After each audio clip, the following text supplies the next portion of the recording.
Assalamualaikum warahmatullahi wabarakatuh. Pada video sebelumnya, saya sudah menjelaskan mengenai settingan awal atau pengaturan awal untuk membuat suatu project. Nah, selanjutnya saya akan mulai memodelkan bagian-bagian struktur dari bangunan rumahnya. Kita akan mulai dari struktur bagian bawah, yaitu ada pondasi. Nah, nantinya saya akan menggunakan dua jenis pondasi, yaitu pondasi footpath dan pondasi batu kali. Pada video kali ini kita akan memodelkan pondasi footpath-nya terlebih dahulu. Nah, dalam suatu proyek jika kita ingin menambahkan pondasi footpath, kita membutuhkan family dari pondasi footpath itu. Nah, jika kalian sudah punya file family-nya, kalian tinggal menambahkan atau meload family tersebut ke dalam project kalian sehingga kalian langsung bisa menggambarnya. Namun di sini saya akan memberikan penjelasan bagaimana untuk cara membuat family pondasi footpath tersebut. Langsung saja kita mulai membuat family footpath-nya. Langkah yang pertama kita buka New Families, lalu kita akan diarahkan ke folder, kita pilih yang Family Template, lalu kita pilih yang English, lalu kita pilih yang Matrix Structural Foundation. Nah, setelah template terbuka, kita atur dulu untuk satuannya. Kita pergi ke tab Manage, lalu kita ganti satuannya. Di sini saya ganti ke cm karena pada project sebelumnya saya menggunakan satuan cm. Oke, pastikan kita sudah merencanakan ukuran dari pondasi footpath kita. Di sini model pondasi footpath saya seperti pada gambar. Selanjutnya kita buat garis reference plane. Nah, untuk reference plan sendiri adalah bidang referensi atau tempat untuk penempatan elemen yang akan kita gambar. Nah, garis ini hanya terlihat dalam model, namun tidak akan tercetak secara default. Nah, kita akan membuat reference plan dalam floor plan. Nah, dalam floor plan ini kita gambar garisnya sesuai dengan ukuran dari pondasi footpath kita. Cara untuk menggambar garis reference plan yaitu kita pergi ke tab Create, lalu ke Reference Plan atau dengan shortcut RP. Setelah itu kita lihat di tab Modify, kita pilih yang Pick Align. Lalu kita isi offsetnya. Nah, offset diisi sesuai dengan ukuran pondasi kita ya. Di situ ukuran pondasi kita 150 x 150. Jadi garis yang di tengah kita offset ke arah kanan dan kiri serta atas dan bawah sebesar 75. Setelah itu kita juga buat garis untuk kolom pedestalnya. Di situ ukuran kolom pedestalnya sebesar 20 cm sehingga untuk offsetnya kita ambil 10 cm. Kita offset ke kanan ke kiri dan juga ke atas dan ke bawah sehingga membentuk garis batas pondasi footpath yang tampak dari atas.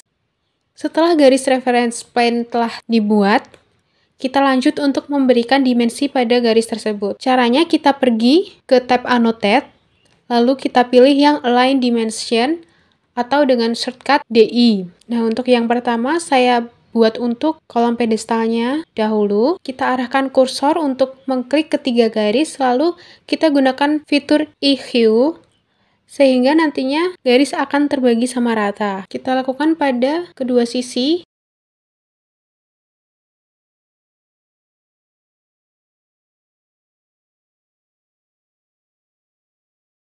Nah, setelah dimensi sudah tergambar semua, kita lanjut untuk memberikan parameter pada dimensi tersebut. Yaitu kita klik dimensinya, lalu kita lihat di tab Modify, ada Create Parameter. Nah, di situ kita klik, lalu kita beri nama dimensi tersebut.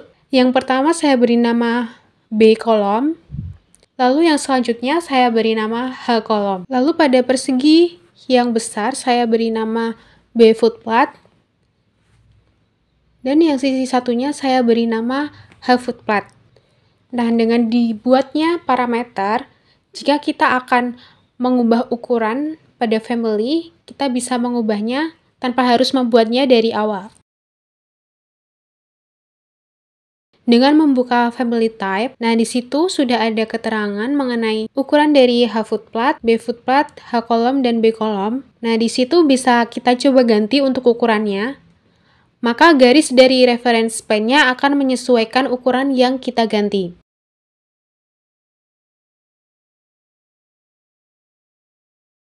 Nah, jika sudah, selanjutnya kita akan membuat reference plane pada elevation yang left. Jadi ini kita buat dari tampak sampingnya atau dari potongannya. Kita sesuaikan dengan ukuran footpath kita. Di situ ukuran saya adalah dengan tinggi kolom pedestalnya 135 cm. Lalu untuk bagian atas pondasinya itu 10 cm. Lalu untuk bagian bawahnya 25 cm. Nah, kita buat dengan cara yang sama, yaitu kita pergi ke create, lalu kita klik reference plane atau shortcut RP. Lalu kita pick align dan mengisi offsetnya sesuai dengan ukuran pondasi kita.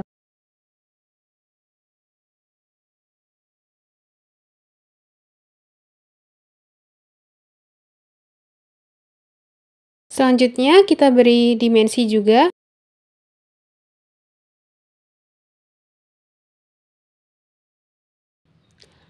Selanjutnya kita bisa beri nama level 1, 2, dan 3 agar mempermudah kita saat menggambar extrusionnya.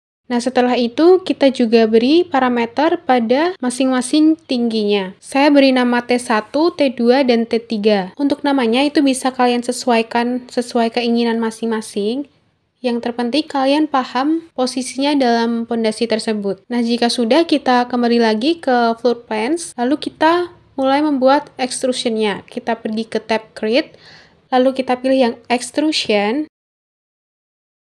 Nah, kita akan menggambarnya menjadi 3 bagian. Bagian yang pertama itu yang bagian bawahnya, yaitu persegi. Nah, kita atur dulu untuk set work plan-nya. Kita tempatkan pada level, lalu kita pilih yang square, kita gambar di persegi yang besar, lalu kita kunci dengan garis reference plane. Nah, untuk menguncinya kita menggunakan align, lalu kita klik garis reference plane-nya, lalu kita klik garis extrusion-nya, sehingga akan muncul simbol kunci, lalu kita tinggal pencet simbol tersebut, maka garis tersebut sudah terkunci. Kita kunci semua garis yang ada. Setelah itu kita pergi ke properties, kita atur untuk bagian extrusion end-nya di T1, lalu untuk extrusion start-nya itu di level 0. Lalu kita klik finish edit mode, kemudian kita lihat pada tampilan left, maka garis yang sudah kita gambar akan terlihat. Selanjutnya kita akan menggambar bagian kedua. Untuk kali ini kita gunakan yang blend. Di tab create, lalu kita pilih yang blend. Kemudian kita gambar lagi seperti tadi untuk persegi besarnya. Jangan lupa untuk semua garis kita kunci menggunakan align. Lalu kita juga atur untuk bagian properties-nya. Nah, jika sudah, kita edit yang bagian top-nya. Jadi karena bagian kedua ini bentuk atas dan bawahnya berbeda, kita edit. Nah, untuk bagian top-nya itu adalah bagian dari ukuran kolom pedestalnya. Sama seperti tadi, kita gambar persegi, lalu kita kunci setiap garisnya.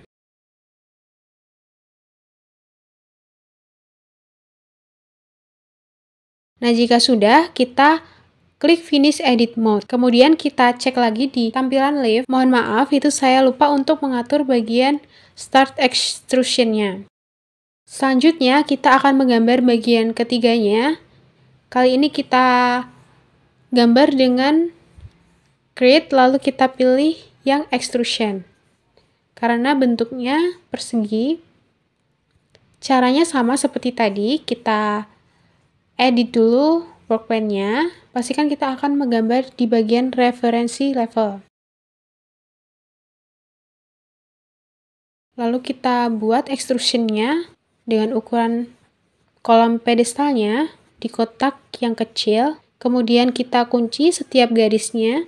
Jika sudah, kita finish edit mode dan kita cek untuk properties-nya. Nah, di situ untuk bagian ketiga sudah tergambar. Nah, kemudian setelah itu kita akan menambahkan materialnya. Di bagian tab properties ada material dan finish.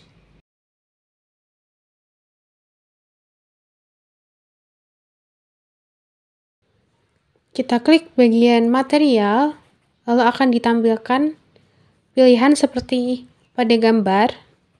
Kita akan membuat material baru. Kita pencet di bagian bawah yang create new material. Lalu kita rename namanya menjadi beton. Lalu di bagian appearance, kita masukkan image. Nah, di sini saya sudah mendownload image dari Concrete.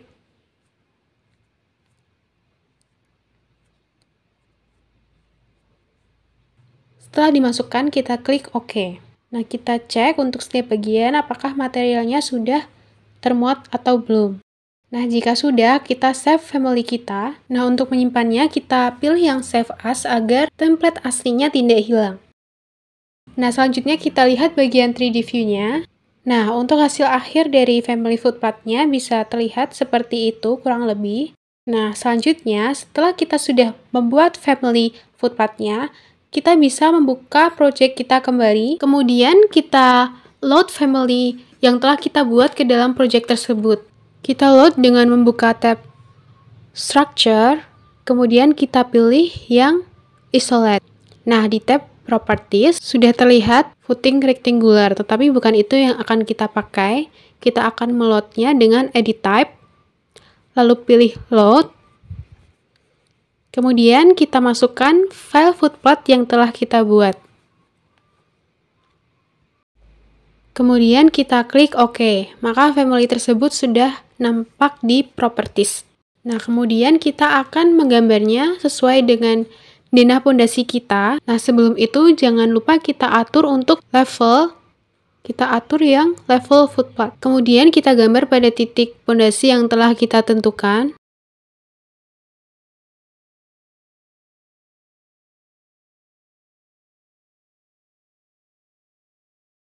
Jika sudah, maka tampilannya akan seperti itu. Lalu kita bisa lihat di 3D view-nya.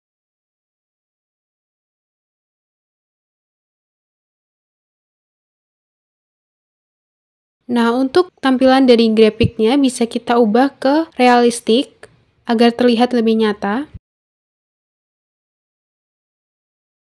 Kita cek kembali di tampilan South. Kita pastikan bahwa posisinya sudah benar. Di situ saya salah memasukkan jarak dari level pondasi footpath.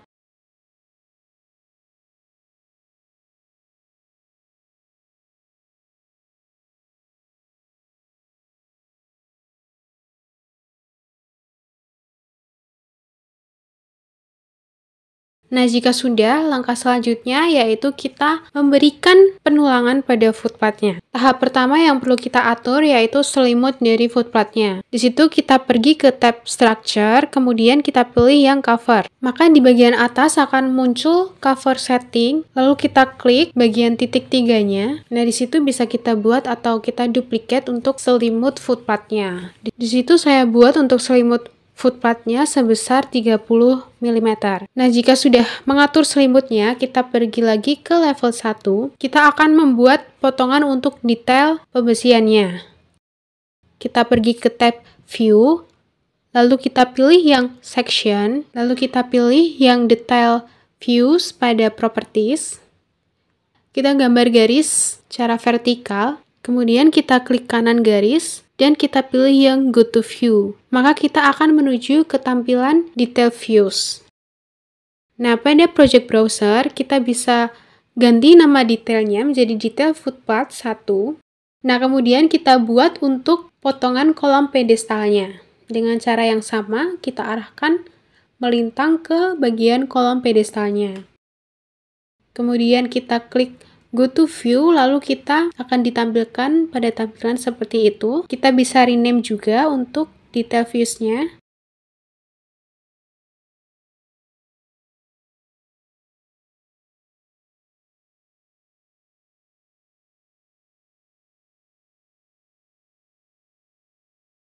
Baik, selanjutnya kita kembali ke tampilan 3D, lalu kita klik footpath-nya, lalu di tab Modify ada Rebar. Kita klik bagian Rebar. Lalu akan muncul notifikasi, kita klik OK. Nah, di sini kita akan menambahkan diameter rebarnya pada tab Properties. Kita pilih yang Edit Type, lalu kita duplicate. Kita beri nama sesuai dengan tulangan yang akan kita pakai. Di sini saya memakai tulangan dengan diameter 10 mili, jadi saya menuliskan H10 tulangan atas footpath. Di rebarnya nanti kita akan memakai stirrup tie yang 135 derajat. Jadi kita atur yang stirrup tie 135 derajat. Nah, untuk mengaturnya itu ada rumusnya. Rumusnya itu karena diameter tulangannya 10 mili, maka 6 dikali 10 dihasilkan 60 mili. Maka nanti untuk stirrup atau panjang lengkungan dari hooknya itu sebesar 6 cm. Kemudian kita duplikat lagi untuk menamakan tulangan yang lainnya. Jadi saya menggunakan tulangan atas, tulangan bawah, dan tulangan utama serta tulangan sengkang. Untuk yang tulangan sengkang kita gunakan diameter 8 mili. Kita atur hook lengthnya. Jika sudah, kita klik OK. Lalu kita bisa lihat di properties, nama yang sudah kita masukkan sudah tertera di situ. Nah, untuk yang pertama, kita akan menggambar tulangan bagian bawahnya. Untuk caranya, kita di tab Modify, kita pilih yang Distribute, lalu kita pilih yang Surface. Kemudian, kita akan diarahkan untuk memilih atau men-select host surface yang akan kita gambar. Karena kita akan menggambar bagian bawah, sehingga kita memilih 3 host surface, yaitu bagian kanan, bagian bawah, dan bagian kiri. Kita klik satu sisi lalu kita klik bagian bawah yang telapaknya, dan kita klik sisi yang berlawanan dari sisi yang pertama kita klik. Kemudian jika sudah, kita edit yang Start Surface. Kita pilih sisi yang belum kita klik sebelumnya. Lalu kita klik yang End Surface, kita klik sisi yang satunya yang juga belum kita klik tadi. Kemudian jika sudah, kita atur di bagian Properties. Pada bagian Style, kita atur menjadi stirrup atau tie. Kemudian hook at start-nya kita ambil yang stirrup atau tie 135 derajat. Sama dengan hook at end-nya, kita ambil yang stirrup atau tie 135 derajat. Kemudian kita apply dan kita finish edit mode. Nah, maka di situ akan tergambar satu tulangan sesuai dengan apa yang telah kita lakukan tadi. Sesuai dengan perintah yang kita. Kemudian untuk mengatur tulangannya agar memenuhi semua host, maka kita pilih di tab Modify yang Rebar Set. Lalu kita ganti layoutnya menjadi Maximum Spacing. Nah, di situ ada spacing, yaitu artinya jarak antar tulangan. Di sini saya menggantinya menjadi 150 mm atau 15 cm. Nah, jika sudah, maka akan terlihat seperti pada tampilan. Nah, jika kita ingin mengatur grafiknya, kita bisa klik kanan pada objek, lalu kita pilih yang Override Graphic in View by Element, kemudian akan muncul top-up bar-nya. Nah, di bagian Surface Pattern, kita ganti jadi Solid. Kemudian kita juga bisa mengganti warnanya di bagian Colors. Kemudian kita klik OK, maka warna rebar-nya akan terganti. Kemudian itu baru satu sisi yang kita gambar. Kita bisa gambar sisi yang lainnya dengan cara yang sama seperti tadi. Hanya saja bagian surface dari hostnya berlawanan dari tadi.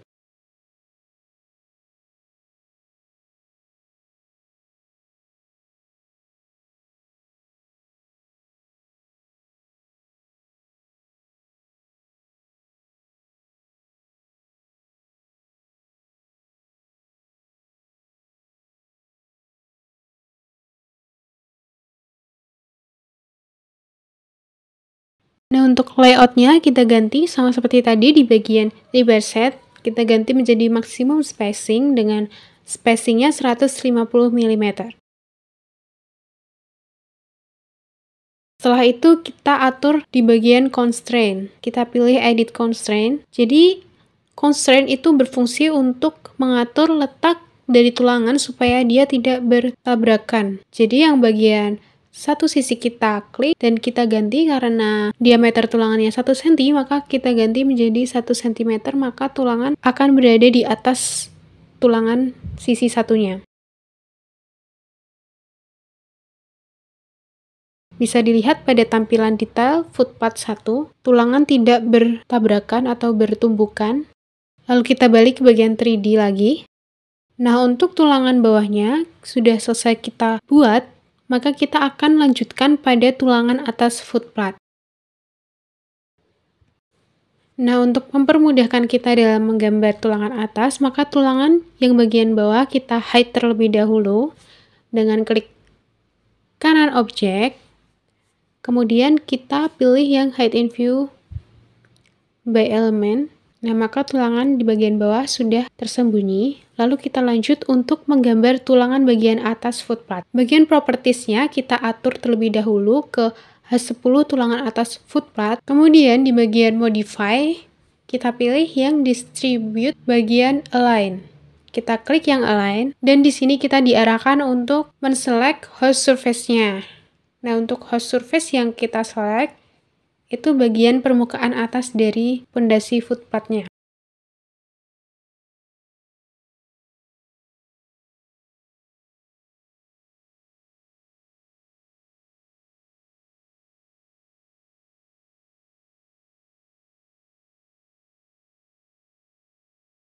Setelah semua bagian sudah terselect, kita pilih pad, kita pilih satu sisi, kemudian kita atur juga propertiesnya. Untuk hook at start-nya stirrup tie 135 derajat, begitu juga dengan hook at end-nya. Dan jangan lupa bagian stylistnya kita ganti menjadi stirrup atau tie. Nah, untuk bagian rebar set-nya sekalian kita ganti menjadi maksimum spacing dengan spacingnya sama 150 mm. Kemudian jika sudah kita finish edit mode, jangan lupa di bagian stirrup atau tie at jadi exterior face. Jika sudah, lanjut kita klik finish edit mode, maka tulangan akan tergambar seperti pada tampilan. Selanjutnya kita ganti untuk warnanya, sama seperti tadi.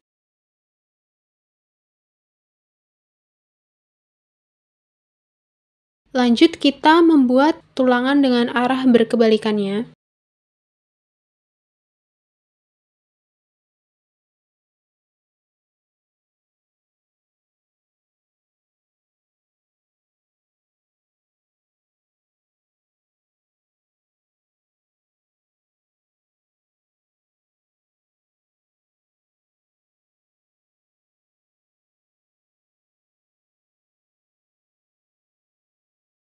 Jika sudah tergambar tulangan atasnya, maka kita akan lanjut untuk menggambar tulangan sengkang. Nah, untuk menggambar tulangan sengkang, kita masuk ke tampilan Views, bagian Detail, Footpad 2, kemudian kita klik kolom pedestalnya, lalu kita klik Rebar pada Modify. Nah, kemudian kita akan ditampilkan pada pilihan Rebar Shape Browser, kita pilih yang berbentuk sengkang, yaitu tipe 52. Lalu jangan lupa untuk propertiesnya kita ganti ke H8 tulangan sengkang. Nah, untuk menggambar tulangan sengkang, pada bagian modify kita ganti placementnya menjadi parallel to work plane. Maka tulangan sengkang akan terlihat pada drawing area. Kita bisa sesuaikan dengan arahnya, lalu kita klik sekali, kemudian kita ganti untuk type propertiesnya.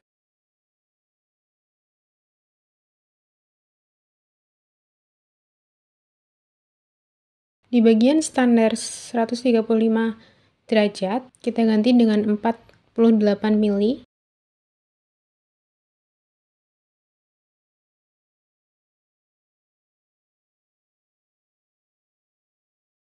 Untuk hook at start dan hook at end-nya, jangan lupa juga untuk kita ganti ke stirrup atau tie 135 derajat. Nah, kemudian di sini kita akan menggambar tulangan utamanya. Masih dengan tampilan detail footpad 2, kita klik objek dan kita pilih rebar shape-nya yang kosong-kosong.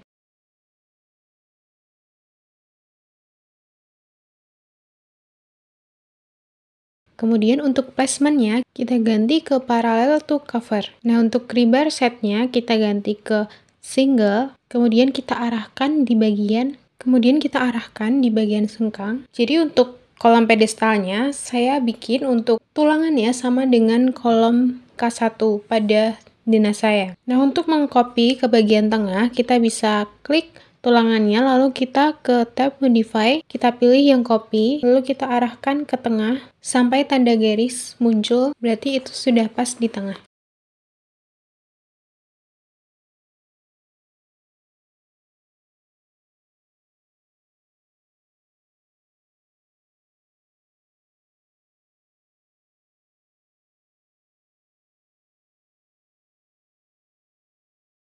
Nah, untuk tulangan utamanya itu belum sampai ke bawah, jadi kita harus atur panjangnya di bagian properties.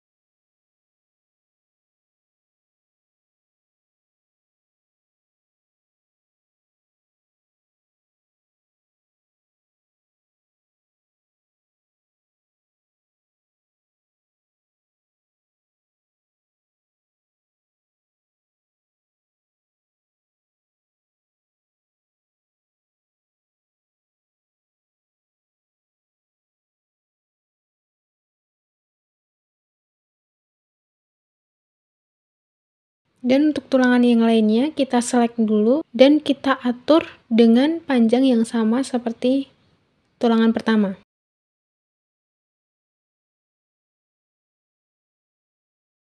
Lalu kita apply, dan kita lihat di detail, tulangan utamanya sudah sama panjangnya. Namun belum ada kaitannya. Jadi kita akan menggambar kaitan dari tulangan utama.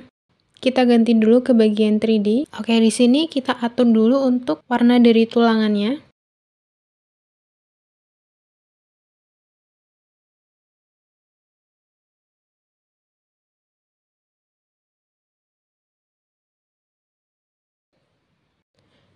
Nah, karena tulangan utamanya belum ada kaitnya, maka kita akan menambahkan kaitnya atau hooknya dengan cara kita klik dulu tulangannya, lalu kita atur di bagian hook at end.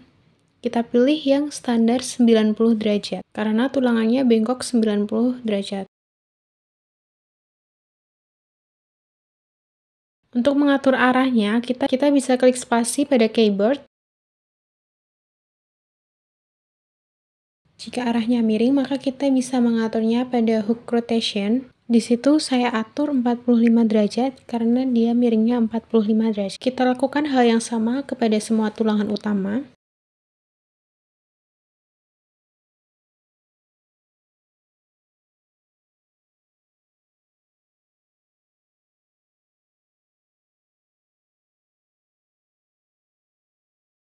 Lalu kita bisa cek di tampilan detail footpath 1. Nah, untuk sengkangnya juga belum sampai bawah, kita bisa tarik sengkangnya sampai ke bawah.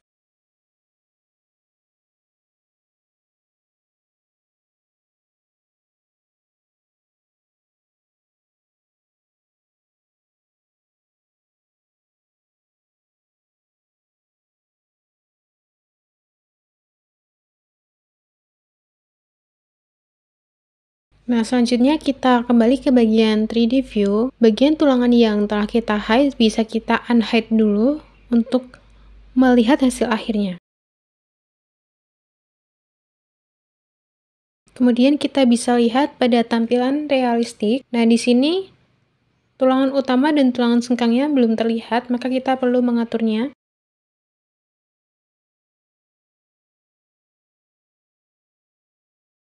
Dengan kita select tulangannya, kemudian kita pergi ke tab Properties di bagian View Visibility.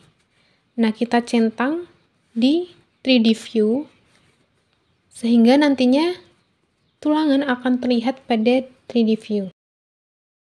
Nah, kita tadi menggambar tulangan pada satu footpath saja. Untuk footpath yang lainnya, kita bisa mengcopy tulangannya dari tulangan yang pertama, kita copy ke footpath yang lainnya. Caranya kita select rebar-nya atau tulangannya, terselect. Kita bisa mengaturnya melalui filter, hanya kita checklist bagian yang akan kita select saja, kemudian klik OK, maka yang akan terselect hanya bagian rebar-nya saja. Kemudian pada tab Modify, kita pilih yang host, lalu kita pilih Propagate Rebar. Nah, kita pilih yang Align by Host. Kemudian kita select semua pondasi. Nah, setelah selesai bisa kita lihat semua rebar-nya sudah tercopy.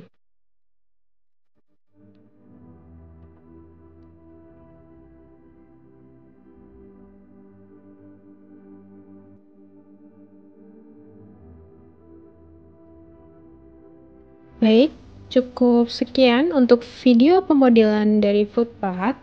Sampai jumpa pada video berikutnya. Wassalamualaikum warahmatullahi wabarakatuh.